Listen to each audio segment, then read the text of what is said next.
మన ప్రభువును రక్షకుడైన యేసుక్రీస్తు పరిశుద్ధమైన నామమున కూడి వచ్చిన మీ అందరికీ శుభములు, వందనాలు తెలియజేయచ్చు ఉన్నాను. ఈ దినముల అంతమందు మనము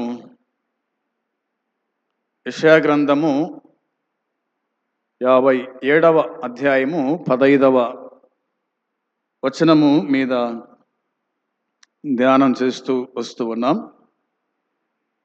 అందులో భాగముగా 34వ కీర్తన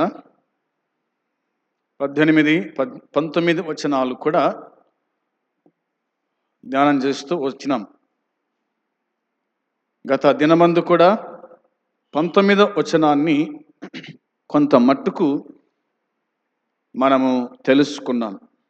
అందులోని మాట, నీతిమంతునికి కలుగు ఆపదలు అనేకములు, వాటి అన్నిటిలో నుండి యెహోవా వానిని విడిపించును అనే ఈ మాట మీద గత దినమందు కొంత ఆలోచన చేయగలిగినాం.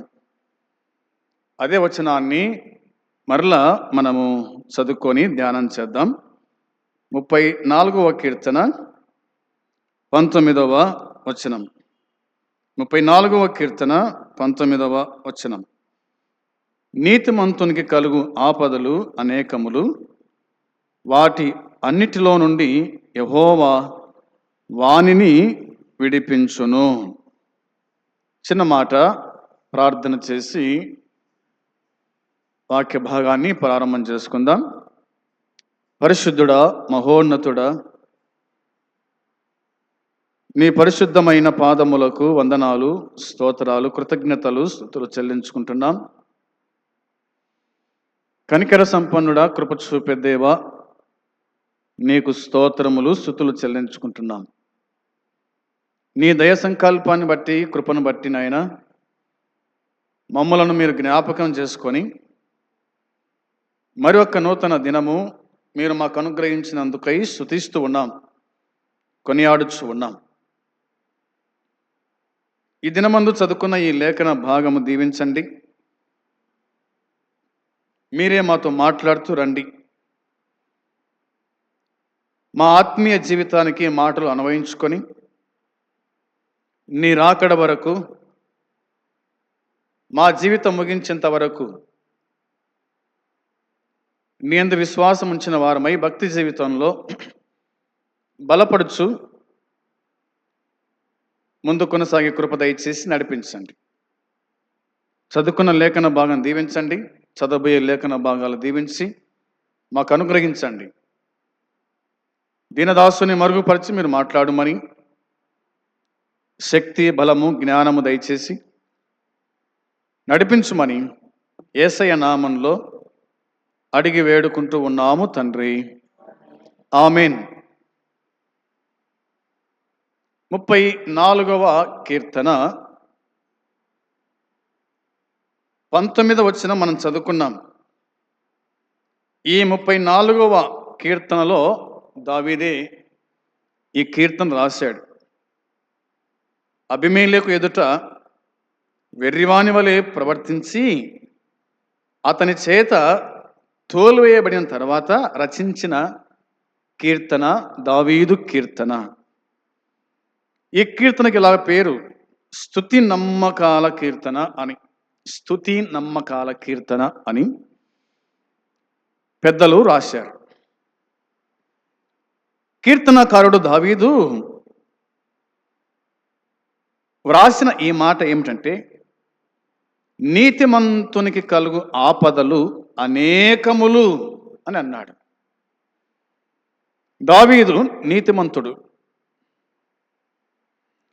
దావీదునకు దేవుడు అనేక ఆపదలను రప్పించినాడు. సింహముల ద్వారా ఆపదలు, ఎలుగుబంటి ద్వారా ఆపదలు, అన్నగారి ద్వారా ఆపదలు, శత్రువుల ద్వారా ఆపదలు, తన మామ అయిన సౌలు ద్వారా ఆపదలు,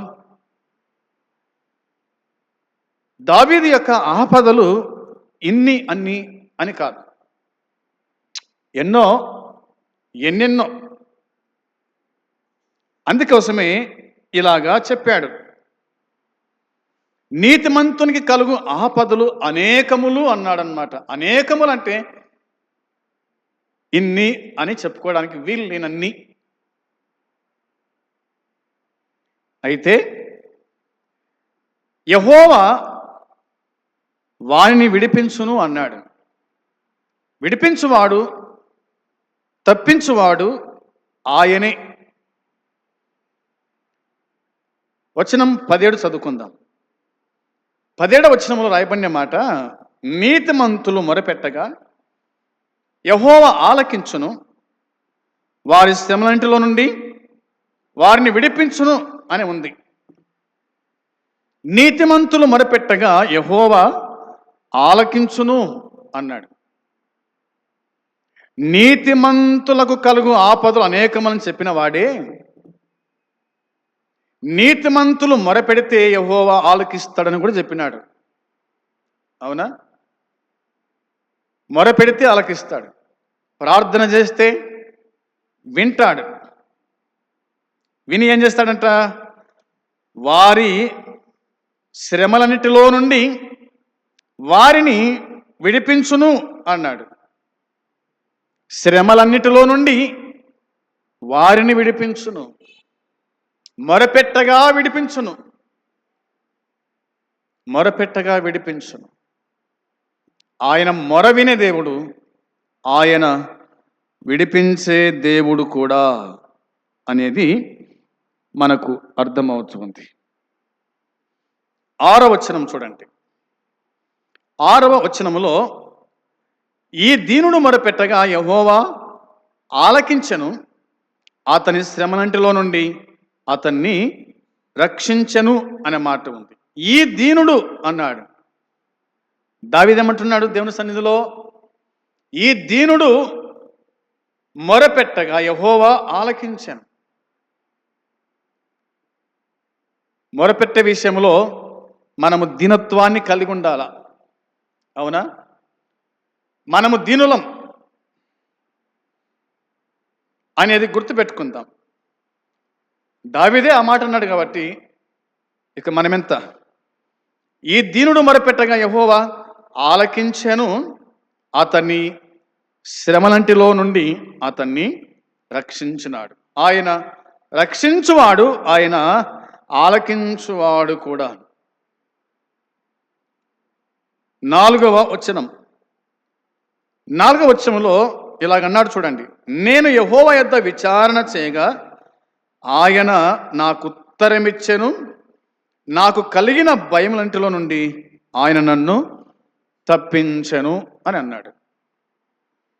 ఏమంటున్నాడు కీర్తనకారుడు దావీదు అంటే, నేను యెహోవా యొద్ద విచారణ చేయగా, యెహోవా యొద్ద విచారణ చేయగా, విచారించగా లేదా మొరపెట్టగా, ప్రార్థన చేయగా ఆయన నాకు ఉత్తరం ఇచ్చినాడు, ఆయన నాకు జవాబు దయచేసినాడు. దయచేసిన తర్వాత నాకు కలిగిన భయములన్నిటిలో నుండి ఆయన నన్ను తప్పించినాడు. భయం. దావీదు భయపడ్డా? దావీదుకు భయం వేసిందంటే కొన్ని సందర్భాల్లో చెప్పలేం, ఎందుకంటే మానవుడు కదా. దావీదు కూడా ఒక మనిషే కదా. ఎక్కడో లోపల ఒక భయం. అయితే దేవుడు తన పక్షమే ఉన్నాడన్న సంగతి తనకు తెలుసు. అయినా ఒక మనిషిగా దావీదు భయపడ్డాడు. ఆ మాట మనం చూస్తాం కదా ఇక్కడనే.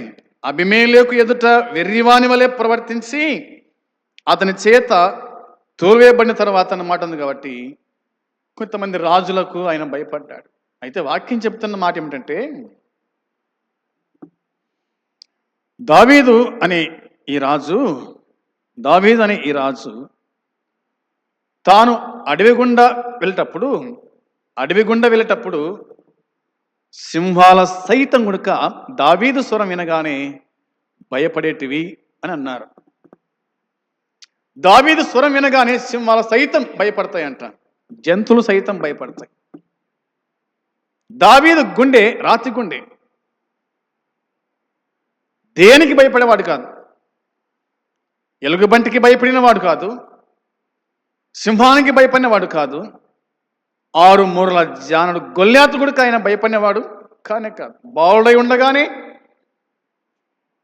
ఈ సున్నతి లేని ఫిలిష్తీయుడు ఎంతటి వాడు అన్నాడు. అవునా? ఎంతటి వాడు అని తన మీదకి యుద్ధానికి వెళ్ళాడు.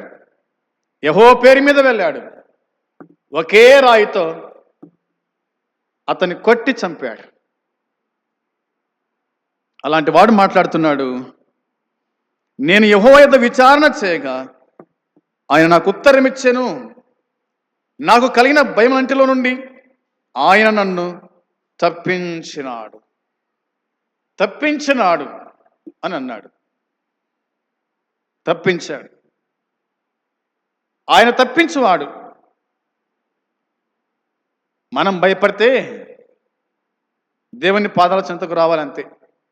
దేవా, తప్పించువాడవు నీవే, విడిపించువాడవు నీవే అనే ఈ మాట మనము గుర్తుంచుకునే వారిగా ఉండాలి.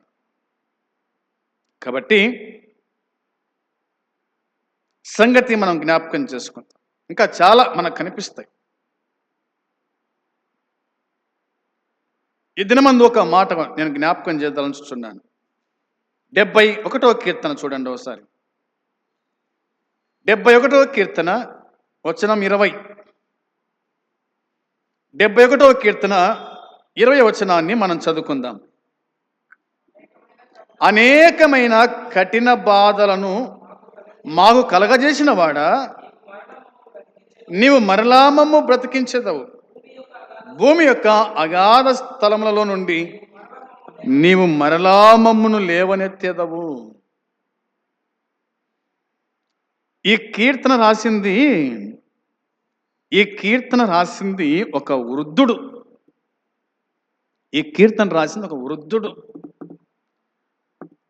అతని పేరేమిటో కానీ మనకు కనిపించదు. ఏమంటున్నాడు ఈ వృద్ధుడు? అనేకమైన కఠిన బాధలను మాకు కలగజేయువాడా. అర్థమైంది మాట? అనేకమైన కఠిన బాధలను మాకు కలగజేయువాడా అన్నాడు. అంటే ఎవరు కలగజేస్తున్నారు బాధలు మాత్రమే కాదు, కఠిన బాధలను కలగజేయువాడా అంటే దేవుడే కఠినమైన బాధలను కలగజేశాడు అంటున్నాడు.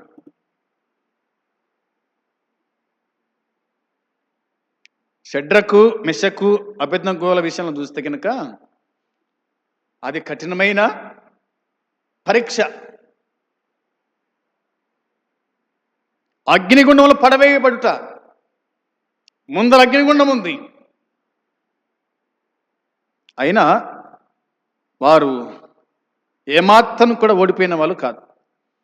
విశ్వాసములో సనగిలిన వాళ్ళు కానే కాదు. దానిల విషయంలో అయితేనేమి సరే, ఏదేమైనా ఆయన పలికిన మాట ఏమిటంటే, అనేకమైన కఠిన బాధలను మాకు కలగజేసిన వాడా, నీవు మరలా మమ్ము బ్రతికిస్తావు. మరలా మమ్మలను బతికిస్తావు.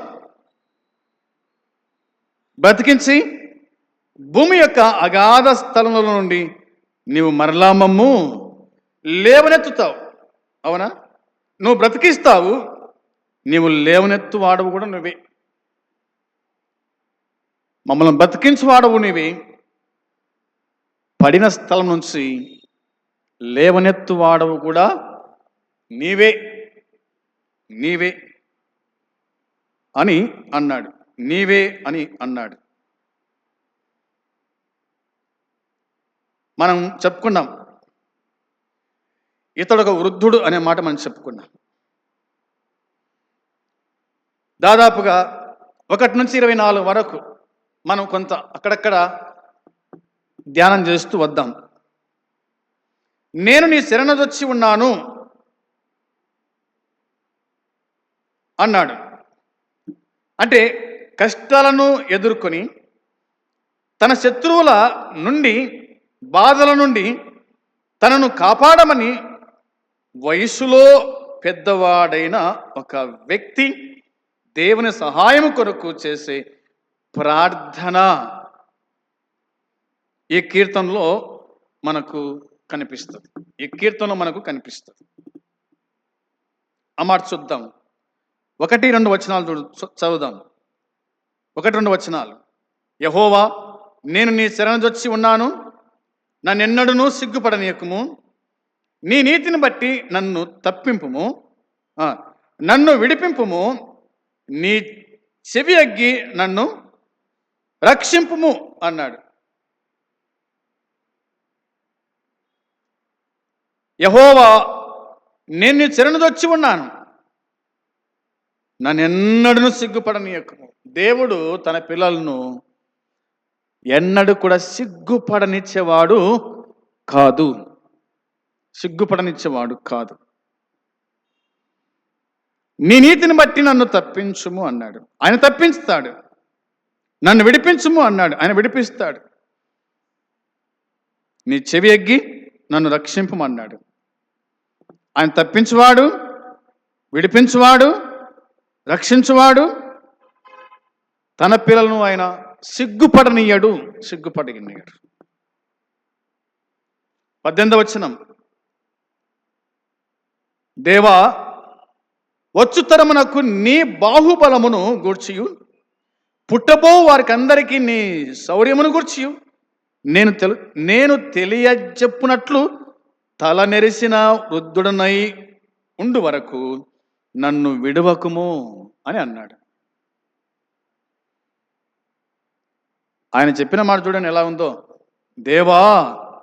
దేవా, వచ్చు తరమునకు నీ బాహుబలమును గూర్చియు అన్నాడు. వచ్చే తరానికి, పుట్టబోయే తరానికి నీ బాహుబలమును గూర్చియు, అవునా, పుట్టబో వారికి అందరికీ నీ శౌర్యమును గూర్చియు నేను తెలియజేయనట్లు తల నెరిసిన వృద్ధుడనై ఉండు వరకు నన్ను విడవకుము.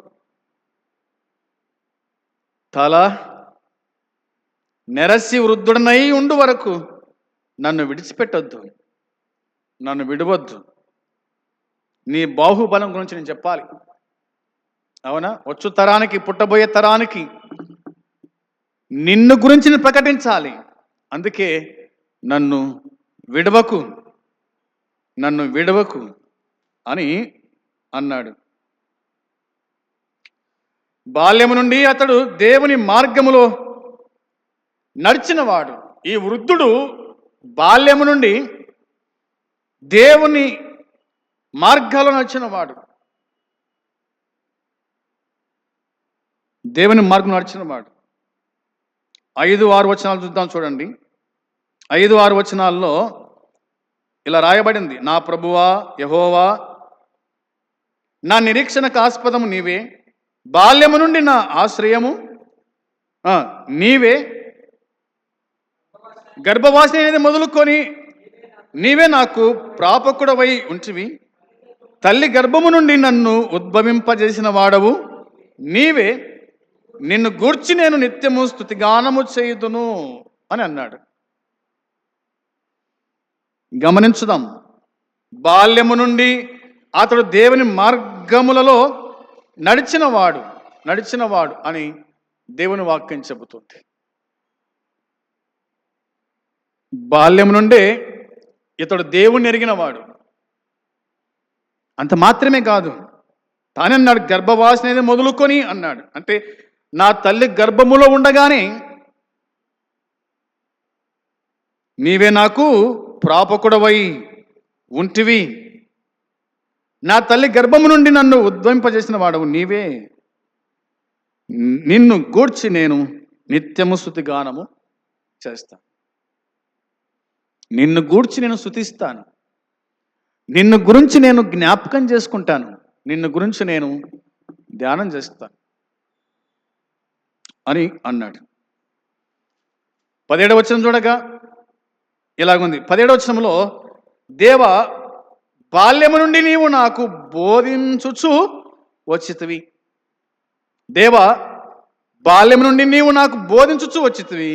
ఇంతవరకు నీ ఆశ్చర్య కార్యములు నేను తెలుపుచూనే వచ్చి తిని అన్నాడు.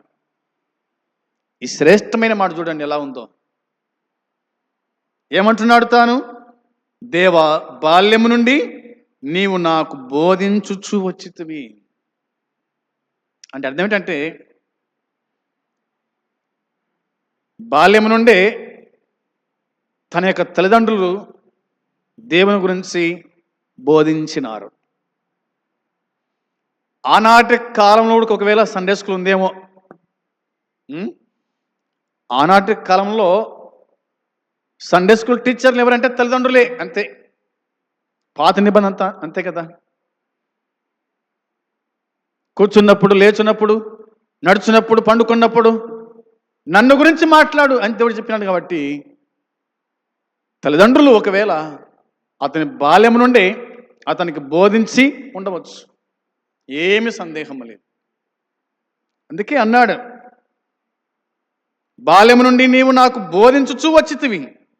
ఇంతవరకు నీ ఆశ్చర్య కార్యములు నేను తెలుపుచూనే వచ్చి తినన్నాడు. ఆయన బోధించినాడు, ఈయన తెలిపినాడు అన్నమాట. దేవుడు బోధించగా ఈ వృద్ధుడు లేదా ఈ దేవుని దాసుడు కూడి వచ్చిన వారికి బోధించుచు వచ్చినాడంట. బోధించుచు వచ్చినాడు, బోధించుచు వచ్చాడు. ఇంకా వాక్యం చెబుతున్న మాట జ్ఞాపకం చేసుకో. జీవితంలో అసాధారణమైన బాధలను అనుభవించినాడు ఈ వృద్ధుడు. జ్ఞాపకం చేసుకుందాం. ఈ వృద్ధుడు జీవితంలో అసాధారణమైన బాధలను అనుభవించినాడు. బాధలను అనుభవించాడు. ఏమిటా బాధలు? మనం చదువుకున్నాం, 20వ వచనంలో మనం చదువుకున్నాం కదా. ఏమన్నాడు? అనేకమైన కఠిన బాధలను మాకు కలగజేసిన వాడా అన్నాడు. బాల్యం నుండి బోధించిన దేవుడు, బాల్యము నుండి ప్రకటించిన ఇతడు ఇన్ని బాధల, ఇన్ని ఇబ్బందుల, ఇన్ని కష్టాలంటే అవును, ఆయన పలికిన మాట అదే కదా. అనేకమైన కఠిన బాధలను మాకు కలగజేసిన వాడా, నీవు మరలా మమ్ము బతికిస్తావు, నీవు మరలా మమ్మను బతికిస్తావు అంటే బాధలకు చనిపోయినాడు, అంతే కదా. బాధల వల్ల కృషించిపోయినాడేమో, ఒకవేళ చనిపోయాడేమో. అయితే మరలా నువ్వు బతికిస్తావు అన్నాడు. పాపముల చేతను, అపరాధముల చేతను మీరు సచ్చిన వారై ఉండగా అనే ఈ మాట ఆయన క్రీస్తు కూడా బ్రతికించాడు మనల్ని. నువ్వు బ్రతికిస్తావు, అవునా? నువ్వు మరలా బతికిస్తావు. భూమి యొక్క అగాధ స్థలంలో నుండి నువ్వు మరలా మమ్మను లేవనెత్తుతావు. నువ్వు బ్రతికించువాడవు, నీవు లేవనెత్తువాడవు అని అన్నాడు 20వ వచనములో. అయినా దేవునిలో అతని విశ్వాసాన్ని, నమ్మకాన్ని పోషించుకున్నాడంతే. తనకు తాను మాట్లాడుకున్నాడు, ప్రాణమా ఎందుకే ఇలా కృంగుతున్నావు అన్నట్టుగా. కాబట్టి తను తానే ఆదరించుకున్నాడు, తను తానే పురుకొల్పించుకున్నాడు, తను తానే ధైర్యపరుచుకున్నాడు. తర్వాత తన జీవితంలో దేవుడు తన శక్తిని, మంచిని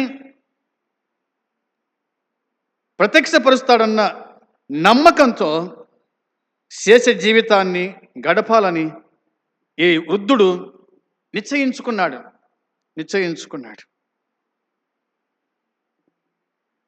నేను దేవుని సన్నిధిలో స్వేచ్ఛ జీవితాన్ని జీవించాలా, మంచి జీవితాన్ని జీవించాలా, నమ్మకాన్ని కోల్పోకూడదు, విశ్వాసాన్ని కోల్పోకూడదు. ఎన్ని ఇబ్బందులు వచ్చినా, ఎన్ని కష్టాలు వచ్చినా కానీ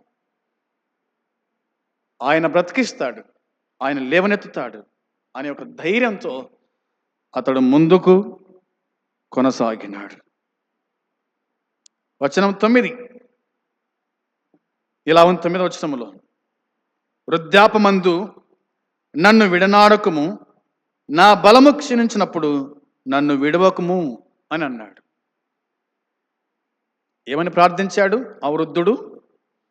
వృద్ధాపమందు నన్ను విడనాడకము అన్నాడు.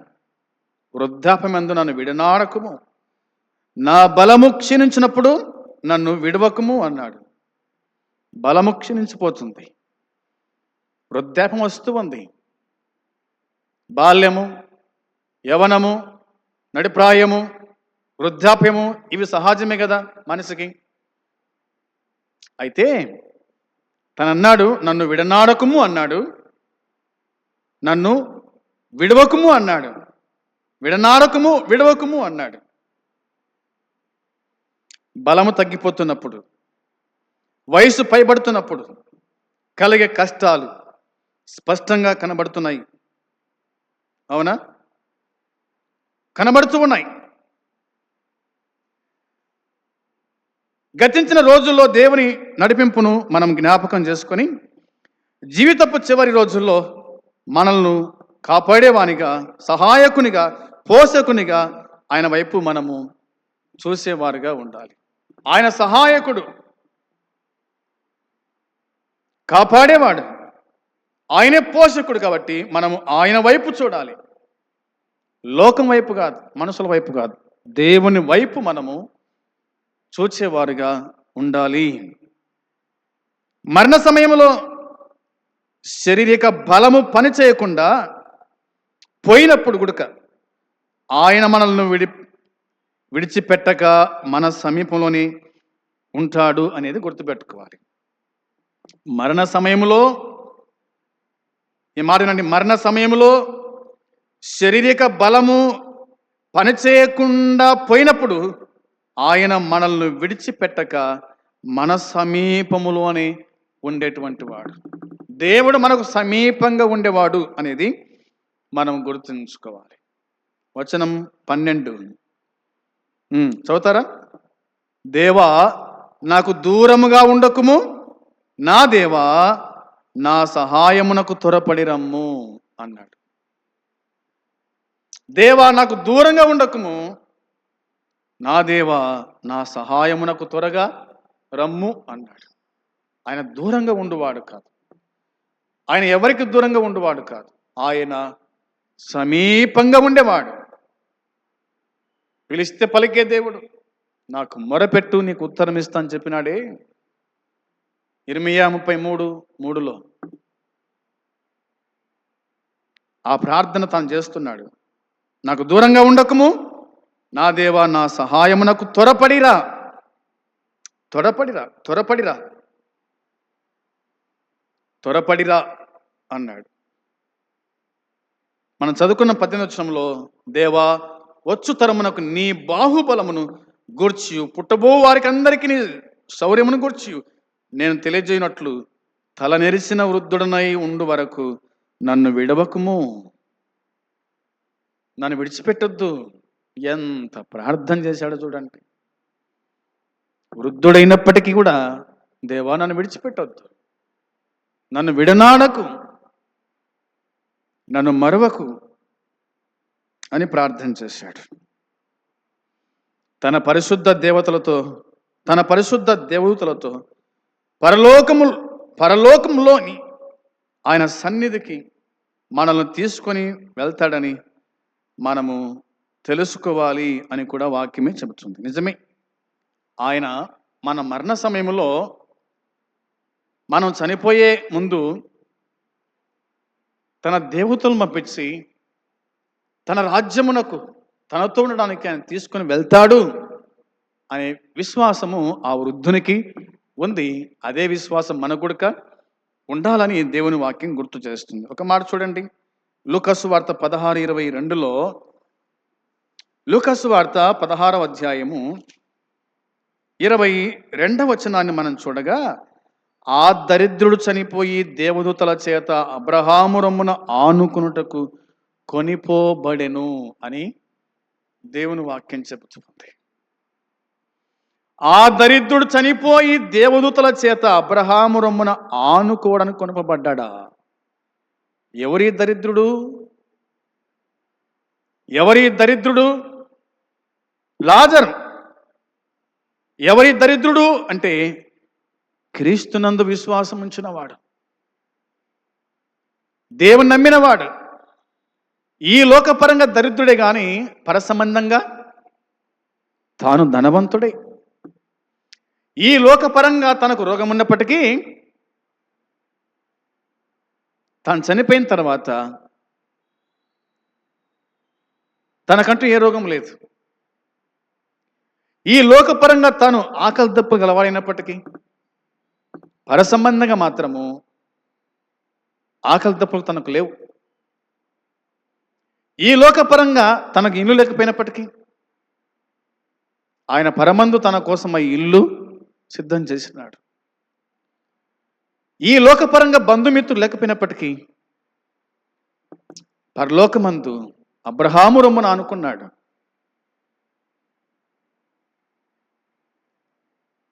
అబ్రహాము సన్నిధిలో పరిశుద్ధుల స్థలంలో తాను ఉన్నాడు అనే సంగతి మనకు అర్థమవుతుంది. కాబట్టి గుర్తుపెట్టుకుందాం, ఆ దరిద్రుడు చనిపోయి దేవదూతల చేత అబ్రహాము రొమ్మున ఆనుకోవడం కొనిపోబడ్డాడు. వారికి నెమ్మది పొందుతున్నాడు అన్నాడు అబ్రహాం. అవునా? లాజరు నెమ్మది పొందుతున్నాడు. పరలోకంలో నెమ్మది, పరలోకంలో నెమ్మది. భూమి మీద కష్టం, భూమి మీద శ్రమ, భూమి మీద రోగాలు, భూమి మీద అనారోగ్యం.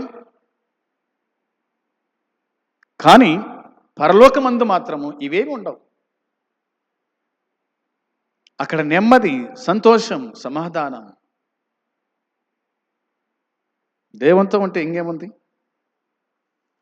అందుకోసమే వాక్యము మనకు చెప్తున్న మాట ఏంటంటే, కీర్తనకారుడు చెప్పినట్టుగా లేదా ఆ వృద్ధుడు చెప్పినట్టుగా మనము ఆలోచన చేసినప్పుడు తన పరిశుద్ధ దేవదూతలతో పరలోకములోని ఆయన సన్నిధికి మనల్ని తీసుకొని వెళ్తాడని మనము తెలుసుకోవాలి ఖచ్చితంగా. ఈ బాధలన్నిటినీ మర్చిపోయి, ఈ శ్రమంతయు మర్చిపోయి మనము ప్రభు వైపు చూడాలి, పరలోకం వైపు చూడాలా. దేవుడు మనల్ని పరిశుద్ధ పట్టణంలో ఉంచుతున్న సంగతి జ్ఞాపకం చేసుకుంటూ వాక్యము చేత మనం ధైర్యంగా జీవించుచు కొనసాగాలని ఈ లేఖనం మనకు జ్ఞాపకానికి తీసుకొని వస్తూ ఉంది. మన ప్రభు అయిన యేసుక్రీస్తు మనం రక్షించింది మనల్ని శ్రమల గుండా తీసుకొని పోవడానికి కాదు. అవునా? శ్రమలతో పాటు ఆయన తప్పించుకునే మార్గం చూపిస్తాడు. మనం కృంగిపోవాల్సిన అవసరం లేదు. అది మనం గుర్తుంచుకోవాలి. కాబట్టి ఎంతో ధైర్యంతో, విశ్వాసముతో మనము ప్రభు సన్నిధిలో ముందు కొనసాగాలి. ఆ మాట చదివి నేను ముగిస్తాను. అనేకమైన కఠిన బాధలను మాకు కలగజేయవాడా, నీవు మరలా మమ్మును బ్రతికిస్తావు అనే మాట ఉంది కదా. ఆయన కఠినమైన శ్రమలు మనకు అనిపించినప్పటికీ ఆయన మరలా బ్రతికిస్తాడు, మరలా ఆయన లేవనెత్తుతాడు. అయితే మనము తొలగిపోకుండా, విశ్వాసాన్ని కోల్పోకుండా, భక్తి జీవితంలో ఇదేం భక్తి అనకుండా, అవునా, మన ముందున్న ప్రవక్తలను, భక్తులను జ్ఞాపకం చేసుకుంటూ పౌలు అన్నాడు, సులకని శ్రమ అన్నాడు. అది సులుకని శ్రమ కాదు. పౌలు అనిపించిన శ్రమలు అవి అంత సామాన్యమైనవి కావు. కానీ తానే అన్నాడు. అయితే యేసు ప్రభువుని చూసిన తర్వాత ఇవన్నీ కూడా ఎన్నతగనివి కావు అనేది గుర్తు చేసుకుంటూ ప్రభు సన్నిధిలో విశ్వాసులమైన మనము, దేవుని దాసులమైన మనము ఎంతో ఓపికతో, ఓర్పుతో, సహనముతో సహించుచు ప్రభు కోసమై బ్రతుకుదాం. అట్టి కృప దేవుడు మనకు సమృద్ధిగా అనుగ్రహించును గాక. ఆమేన్. ప్రార్థన చేద్దాం. పరమ తండ్రి, నీ పరిశుద్ధమైన పాదములకు వందనాలు, స్తోత్రాలు, కృతజ్ఞతలు, స్తుతులు చెల్లించుకుంటున్నాం. జాలి, దయ మా పట్ల చూపించి మమ్మల్ని కాపాడుచు, సంరక్షించి బ్రతికించిన స్తోత్రాలు, స్తుతులు చెల్లిస్తున్నాం. ఈ లోకములో మేము అనేక శ్రమలు పొంది నీ రాజ్యము చేరాలి రాయబడిన మాట జ్ఞాపకం చేసుకుంటూ ఉన్నాం. అనేకమైన కఠినమైన బాధలు కలిగినప్పటికీ మమ్మల్ని బతికించువాడవు అని, లేవనెత్తువాడవు అనే సంగతి ఒక వృద్ధుడు చెప్పిన మాటలు మేము జ్ఞాపకం చేసుకున్నాం. ఈ లోకములో మాకు వచ్చే బాధలు, మాకు వచ్చే కష్టాలు, మాకు వచ్చే ఇబ్బందులు ఎన్నెన్నో అయినప్పటికీ మేము నీ చరణం చొచ్చి ఉన్నాం, నీ పాదాల చెంత పడినాం. మమ్మల్ని జ్ఞాపకం చేసుకుని నడిపించు వాడవు నీవే, కాపాడు వాడవు నీవే, సంరక్షించు వాడవు నీవే. నీవు తప్ప మాకు దిక్కెవరు లేరు నాయన. అటు విశ్వాసం గలవారమై